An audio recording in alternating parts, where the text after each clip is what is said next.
कुछ प्रोजेक्टाइल के फॉर्मूले होते हैं, जैसे time of flight 2u sin theta by g, height u square sine square theta upon 2g।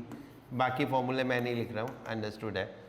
ये फॉर्मूले वैलिड होते हैं if projectile is received back on the same level, if projectile return on the same level, तो ये फॉर्मूले valid होते हैं। But अगर मुझे एक क्वेश्चन मिल गया कि ये प्रोजेक्टाइल को यहाँ स्ट्राइक किया और ये यहाँ पहुँचा, कितना टाइम लगा, या ये हाइट कितनी है, या ये डिस्टेंस कितना है, so all this relation will not be valid. ठीक है, तब आपको सिंपल 2 डायमेंशन मोशन से काम करना पड़ेगा। ठीक है, हमेशा 2 डायमेंशन मोशन से काम करना पड़ेगा, राइट। तो उसके लिए वो 4 इक्वेशन आप यूज़ करोगे, उससे काम हो जाएगा। ओके, अब बाकी जितना मैंने अभी तक बताया उसमें अगर हम कुछ बेसिक कॉन्सेप्ट लगाएं, ठीक है। मान लो मैंने एक प्रोजेक्टाइल को थ्रो किया विथ सम वेलोसिटी से 20, ठीक है, एंड ये 2 वॉल्स थी। एक मिनट, मैं इनको सही बना देता हूं। ये 2 वॉल्स थी, यहां से ये पास हुआ। ये दोनों वॉल्स इक्वल हाइट की थी, ठीक है, और ये यहां से पास हुआ 2 सेकेंड पे एंड 4 सेकेंड पे।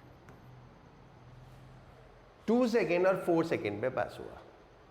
अब आप मुझे बताओ इस क्वेश्चन में क्या क्या निकाल सकते हो, जितना दिया है उससे, जो दिया है इस क्वेश्चन में उससे क्या क्या कैलकुलेट कर सकते हो।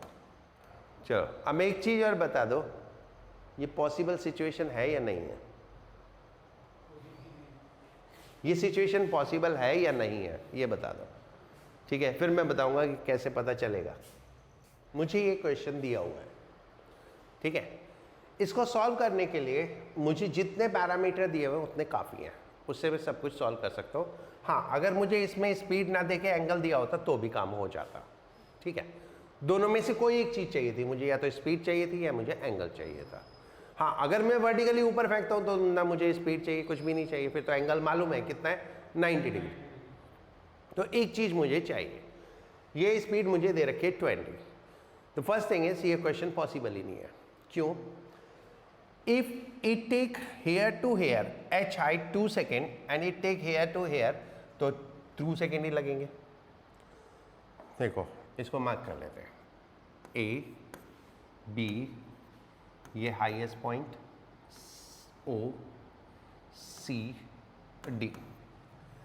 Time A to B equal time C to D। ए से बी तक का जो टाइम होगा वही सी से डी तक का टाइम होगा, क्योंकि मोशन इज इन ग्रेविटी।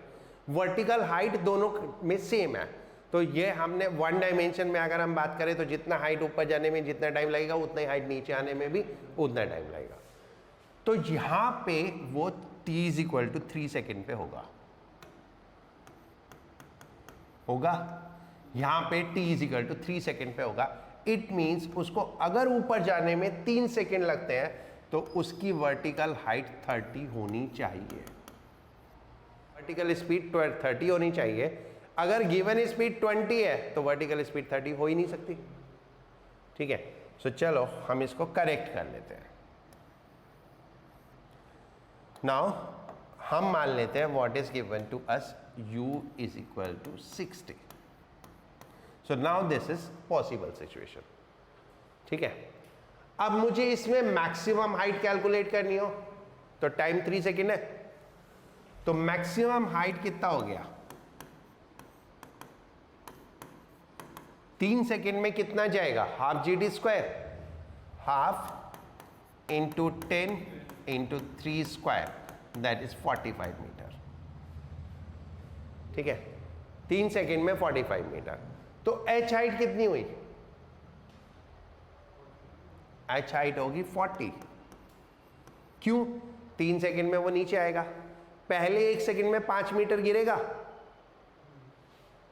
पहले 1 सेकेंड में 5 मीटर गिरा तो यहाँ पे कितना बच गया, 5 गिरा तो बचा कितना, 40.